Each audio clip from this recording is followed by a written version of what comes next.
Say there's a coin that's currently worth hundreds of US dollars, but it's not made of gold or platinum or any precious metal. In fact, it's not the kind of coin you can hold in your hand or stick in a piggy bank. It's a digital currency, which means it only exists electronically. I'm talking about Bitcoin. Bitcoin doesn't work like most money. It isn't attached to a state or government, so it doesn't have a central issuing authority or regulatory body. Basically, that means there's no organization deciding when to make more Bitcoins, figuring out how many to produce, keeping track of where they are, or investigating fraud. So how does Bitcoin work as a currency? Or have any value at all? Well, Bitcoin wouldn't exist without a whole network of people and a little thing called cryptography. In fact, it's sometimes described as the world's first cryptocurrency, and here's how it works. Bitcoin is a fully digital currency, and you can exchange Bitcoins between computers in a worldwide peer-to-peer network. The whole point of most peer-to-peer networks is sharing stuff, like letting people make copies of super legal music or movies to download. If Bitcoin is a digital currency, what's stopping you from making a bunch of counterfeit copies and becoming fabulously wealthy? Well, unlike an MP3 or a video file, a Bitcoin isn't a string of data that can be duplicated. A Bitcoin is actually an entry on a huge global ledger called the blockchain, for reasons we'll get to in a minute. The blockchain records every Bitcoin transaction that has ever happened, and as of late 2016, the complete ledger is about 107 gigabytes of data. So when you send someone Bitcoins, it's not like you're sending them a bunch of files. Instead, you're basically writing the exchange down on that big ledger, something like Michael sends Hank 5 Bitcoins. Now, maybe you're thinking, but wait, you said that Bitcoin doesn't have a central authority to keep track of everything. Even though the blockchain is a central record, there's no official group of people who update the ledger and keep track of everybody's money like a bank does. It's decentralized. In fact, anybody can volunteer to keep the blockchain up to date with all the new transactions, and a ton of people do. It all works because there are lots of people keeping track of the same thing to make sure all transactions are accurate. Like, imagine you're playing a game of poker with some pals, but none of you have poker chips and you left your cash at home. There's no money on the table, so a few of you get out some notebooks and start writing down who bets how much, who wins, and who loses. You don't completely trust anyone else, so everyone keeps their ledgers separately. At the end of every hand, you all compare what you've written down. That way, if someone makes a mistake, or tries to cheat and snag some extra money for themselves, that discrepancy is caught. After a couple of hands, you might fill up a page of your notebook with notes about the money movement. You can think of each page as a block of transactions. Eventually, your notebook will have pages and pages of information, a chain of those blocks. Hence, blockchain. Now, if thousands of people are separately maintaining the Bitcoin blockchain, how are all the ledgers kept in sync? To stick with our poker analogy, think of the entire Bitcoin peer-to-peer network as a really huge poker table with millions of people. Some are just exchanging money, but lots of volunteers are keeping ledgers. So when you want to send or receive money, you have to announce it to everyone at the table, so the people keeping track can update their ledgers. So for every transaction, you're announcing a couple of things to the Bitcoin network: your account number, the account number of the person you're sending Bitcoins to,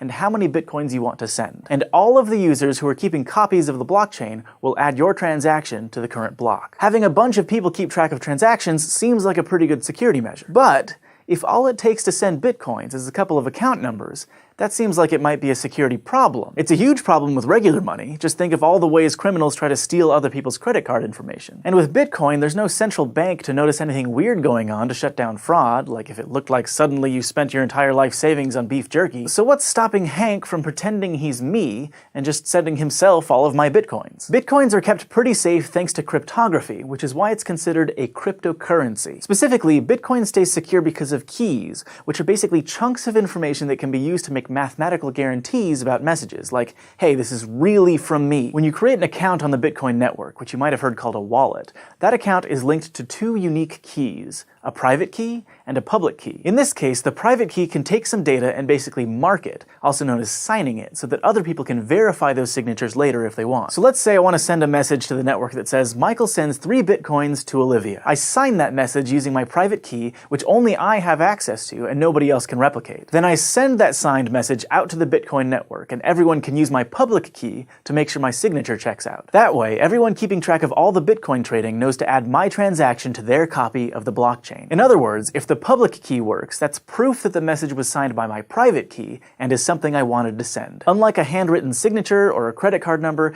this proof of identity isn't something that can be faked by a scam artist. The who part of each transaction is obviously important to make sure the right people are swapping Bitcoins, but the when, matters as well. If you had $1,000 in your bank account, for example, and tried to buy two things for $1,000 each, the bank would honor the first purchase and deny the second one. If the bank didn't do that, you'd be able to spend the same money multiple times, which might sound awesome, but it's also terrible. A financial system can't work like that because no one would get paid. So if I only have enough money to pay Olivia or Hank, but I try to pay them both, there's a check built into the Bitcoin system. Both the Bitcoin network and your wallet automatically check your previous transactions to make sure you have enough Bitcoins to send in the first place. But there's another problem that might happen with timing. Because lots of people are keeping copies of the blockchain all over the world, network delays means that you won't always receive the transaction requests in the same order. So now you've got a bunch of people with a bunch of slightly different blocks to pick from, but none of them are necessarily wrong. Okay, Bitcoin, how do you solve that problem? It turns out it's by actually solving problems.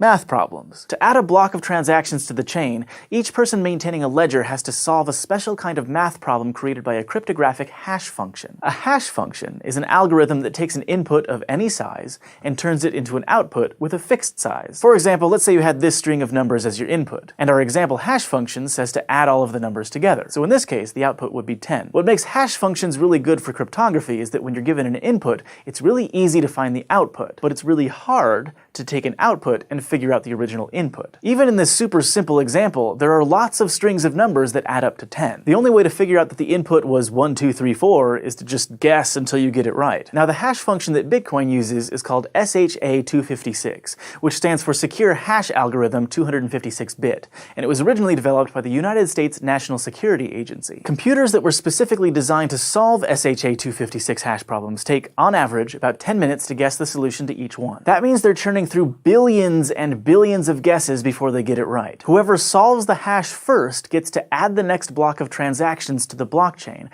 which then generates a new math problem that needs to be solved. If multiple people make blocks at roughly the same time, the network picks one to keep building upon, which becomes the longest and most trusted chain. And any transactions in those alternate branches of the chain get put back into a pool to be added onto later blocks. These volunteers spend thousands of dollars on special computers built to solve SHA-256 problems and run their electricity bills up sky high to keep those machines running. But why? What do they get out of maintaining the blockchain? Is it just community service? Well, Bitcoin actually has a built-in system to reward them. Today, every time you win the race to add a block to the blockchain, 12.5 new Bitcoins are created out of thin air and awarded to your account. In fact, you might know the Bitcoin ledger keepers by another name. Miners. That's because keeping the blockchain updated is like swinging a proverbial pickaxe at those hash problems, hoping to strike it rich. When Bitcoins were first created in 2009, they didn't really have any perceived value. Tens of Bitcoins would have been worth the same as a bunch of pennies. As of November 10th, 2016, though, one Bitcoin is worth $708 so 12.5 Bitcoins are worth $8,850. That's a nice chunk of change. Every single Bitcoin that exists was created to reward a Bitcoin miner. Besides the big payout when they add a new block of transactions, miners are also essentially tipped a very small amount for each transaction they add to the ledger. It's also worth noting that every 210,000 blocks, the number of coins generated when a new block is added goes down by half. So what started as a reward of 50 Bitcoins decreased to 25, then 12.5, and it'll only be around 6 Bitcoins in a couple more years.